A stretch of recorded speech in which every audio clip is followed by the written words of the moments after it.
हरे Krishna. Shrimad Bhagavatam chapter 6 canto 2 पुरुष सुक्त की पुष्टि। ब्रह्मा जी ने कहा, विराट पुरुष का मुख वाणी का उद्गम केंद्र है और उसका नियामक देव अग्नि है। उनकी त्वचा तथा अन्य 6 स्तर आवरण वैदिक मंत्रों के उद्गम केंद्र हैं और उनकी जीभ देवताओं, पितरों तथा सामान्य जनों को अर्पित करने वाले विभिन्न खाद्यों तथा व्यंजनों का उद्गम है।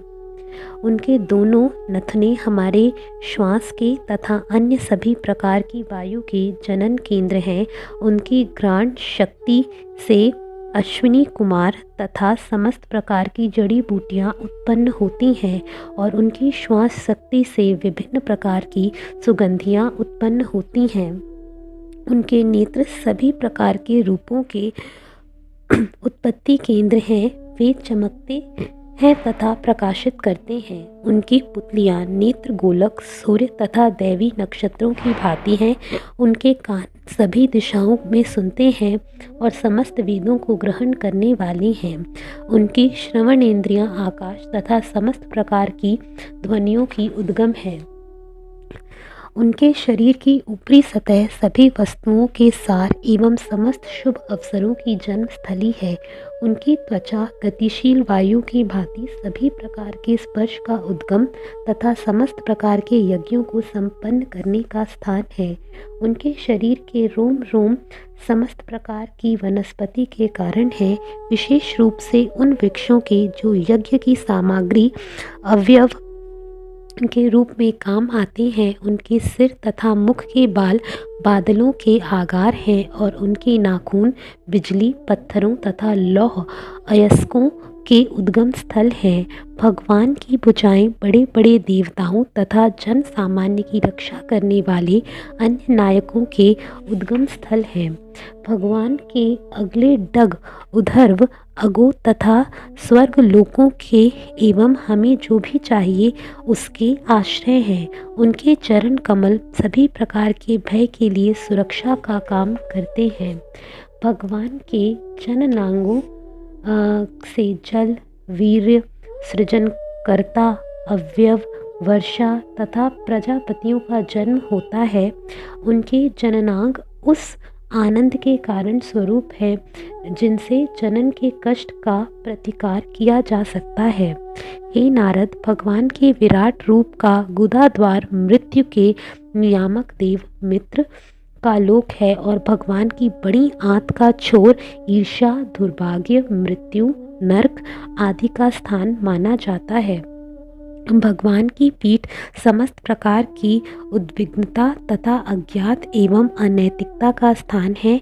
उनकी नसों से नदियाँ तथा नाले प्रवाहित होते हैं और उनकी हड्डियों पर बड़े बड़े पहाड़ बने हुए हैं।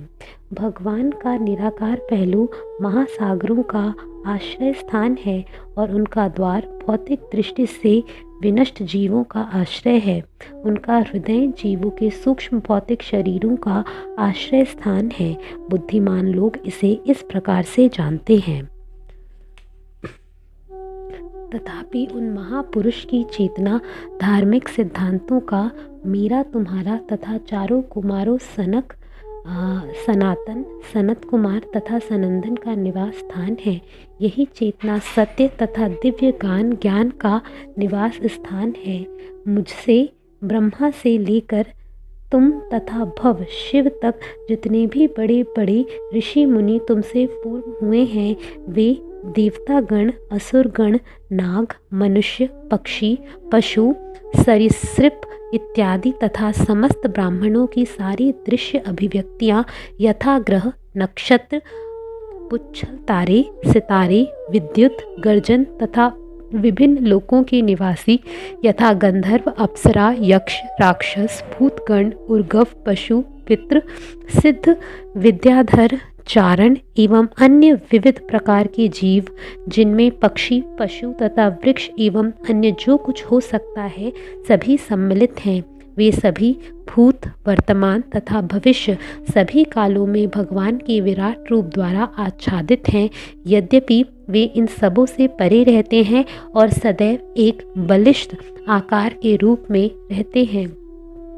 सूर्य अपने विकिरणों का विस्तार करके भीतर तथा बाहर प्रकाश वितरित करता है, इसी प्रकार से भगवान अपने विराट रूप का विस्तार करके इस सृष्टि में प्रत्येक वस्तु का आंतरिक तथा बाह्य रूप से पालन करते हैं।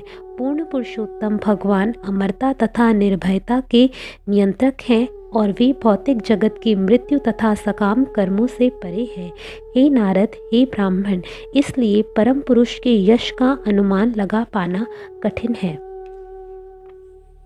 पूर्ण पुरुषोत्तम भगवान अपनी 1/4 शक्ति के द्वारा समस्त भौतिक ऐश्वर्य के परम आगार के रूप में जाने जाते हैं, जिसमें सारे जीव रह रहे हैं।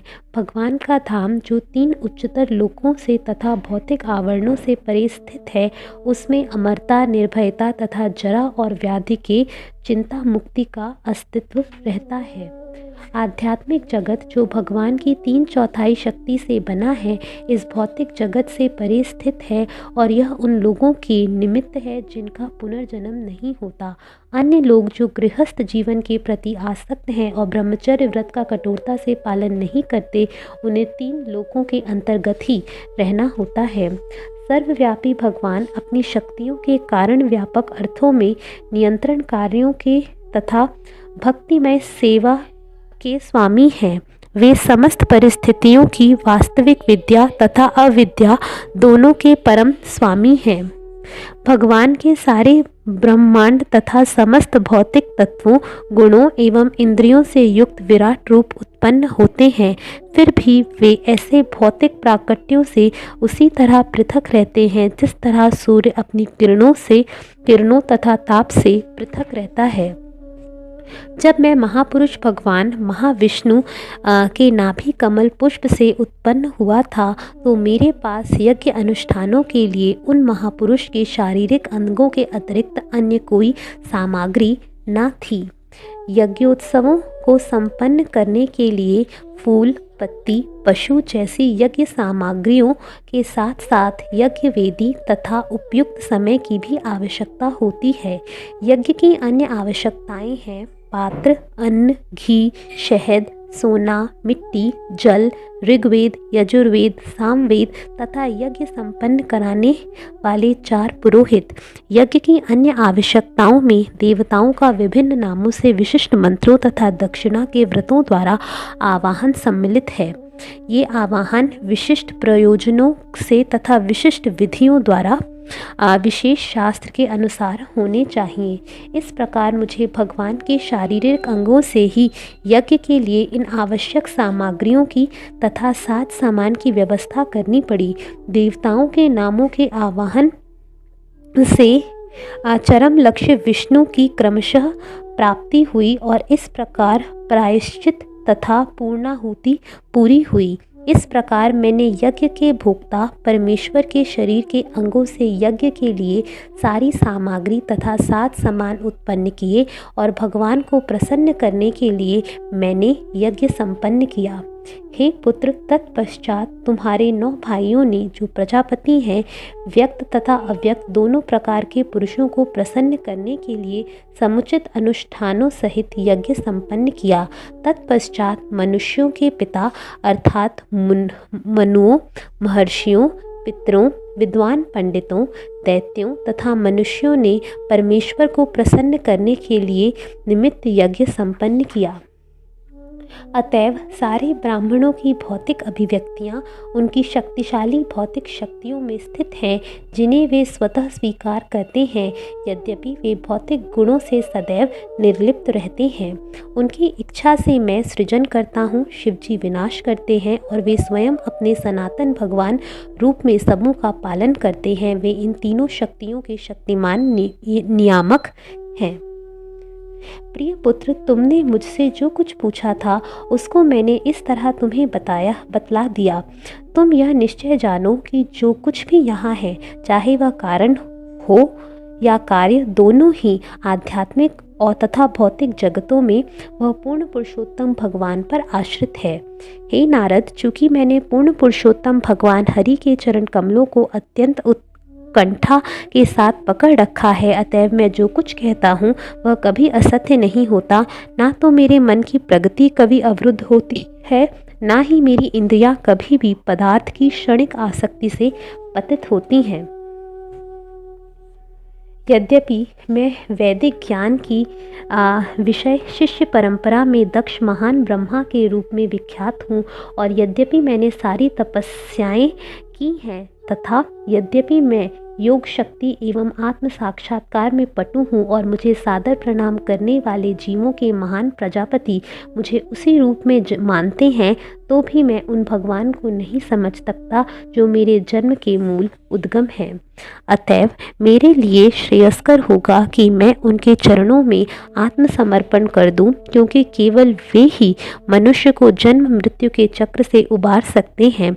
ऐसा आत्मसमर्पण सर्वथा कल्याणप्रद है और इससे समस्त सुख की अनुभूति होती है। आकाश भी अपने विस्तार की सीमाओं का अनुमान नहीं लगा सकता, अतएव जब भगवान की अपनी सीमाओं का अनुमान लगाने में अक्षय रहते हैं, तो भला दूसरे क्या कर सकते हैं। जब न शिवजी, न तुम और न मैं ही आध्यात्मिक आनंद की सीमाएं तय कर सकते हैं, तो अन्य देवता इसे कैसे जान सकते हैं। चूँकि हम सभी परमेश्वर की माया से मोहित हैं, अतएव हम अपने अपने सामर्थ्य के अनुसार ही इस व्यक्त विश्व को देख सकते हैं। हम उन पूर्ण पुरुषोत्तम भगवान को सादर प्रणाम करते हैं, जिनके अवतारों तथा कार्यकलापों का गायन हमारे द्वारा उनके महिमा मंडन के लिए किया जाता है। यद्यपि वे अपने यथार्थ रूप में बड़ी कठिनाई से ही जाने जा सकते हैं। वे परम आदि भगवान श्री कृष्ण प्रथम अवतार महाविष्णु के रूप में अपना विस्तार करके इस व्यक्त जगत की सृष्टि करते हैं, किंतु वे अजन्मा रहते हैं। फिर भी सृजन उन्हीं में होता है और भौतिक पदार्थ तथा अभिव्यक्ति भी वे ही हैं। वे कुछ काल तक उनका पालन करते हैं और फिर उन्हें अपने में समाहित कर लेते हैं। भगवान पवित्र हैं और भौतिक प्रभाव के समस्त कल्मश से रहित हैं। वे परम सत्य हैं और पूर्ण ज्ञान के मूर्तिमंत रूप हैं। हे सर्वव्यापी, आनंदी, अनादि, अनंत तथा अद्वय है। हे नारद, हे महर्षि, बड़े बड़े मुनि उन्हें तभी जान सकते हैं जब वे समस्त भौतिक लालसाओं से मुक्त हो जाते हैं और अविचलित इंद्रियों की शरण ग्रहण कर लेते हैं। अन्यथा व्यर्थ के तर्कों से सब कुछ विकृत हो जाता है और भगवान हमारी दृष्टि से ओझल हो जाते हैं।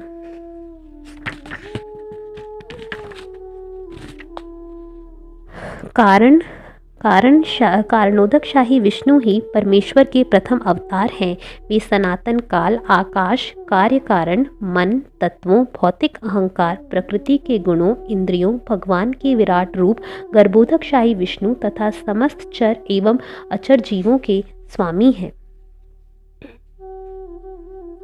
मैं स्वयं ब्रह्मा, शिवजी, भगवान विष्णु, दक्ष आदि प्रजापति, तुम, नारद तथा कुमारगण, इंद्र तथा चंद्र जैसे देवता, भूलार्क के नायक, भूलोक के नायक, अधोलोक के नायक, गंधर्व लोक के नायक, विद्याधर लोक के नायक, चरण लोक के नायक, यक्षों, राक्षसों तथा उर्गों के नेता, महर्षि, बड़े बड़े दैत्य, बड़े बड़े नास्तिक तथा अंतरिक्ष पुरुष तथा भूत प्रेत, शैतान, जिन्न, कूष्मांड, बड़े बड़े जलचर, बड़े बड़े पशु तथा पक्षी इत्यादि, या दूसरे शब्दों में ऐसी कोई भी वस्तु जो बल, ऐश्वर्य, मानसिक तथा इंद्रिय कौशल, शक्ति, क्षमा, सौंदर्य, विनम्रता, ऐश्वर्य तथा प्रजनन से युक्त हो, चाहे रूपवान या रूपविहीन, वे सब भले ही विशिष्ट सत्य तथा भगवान के रूप प्रतीत हों, लेकिन वास्तव में वे वैसे हैं नहीं। वे सभी भगवान की दिव्य शक्ति के अंश मात्र हैं। हे नारद, अब मैं एक एक करके भगवान के दिव्य अवतारों का वर्णन करूंगा जो लीला अवतार कहलाते हैं। उनके कार्यकलापों के सुनने से कान में संचित सारा मैल हट जाता है। ये लीलाएं सुनने में मधुर हैं और आस्वाद्य हैं, अतएव ये मेरे हृदय में सदैव बनी रहती हैं। हरे कृष्णा।